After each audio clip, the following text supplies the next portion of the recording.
नमस्कार मंडळी, श्री स्वामी समर्थ. सगळ्यांना गणेशोत्सवाच्या खूप खूप शुभेच्छा. तर आज आम्ही आलेलो आहोत माझ्या माहेरी आणि आजच्या व्हिडिओमध्ये माझ्या माहेरचे बाप्पा आणि माझी जीवाभावाची माणसं तुम्हाला दिसणार आहेत.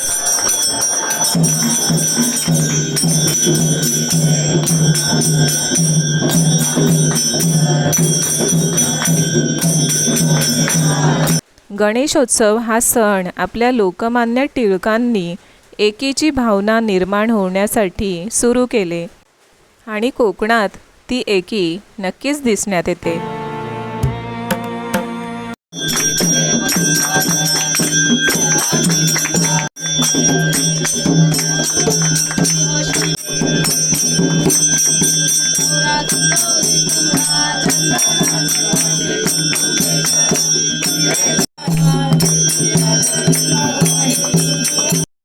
आपल्या गणपती बाप्पाच्या आगमनाने गणेशोत्सवासारख्या उत्सवातून आपल्यामध्ये निर्माण झालेली एकीची भावना कायमस्वरूपी आपल्या आयुष्यात राहावी ही प्रार्थना.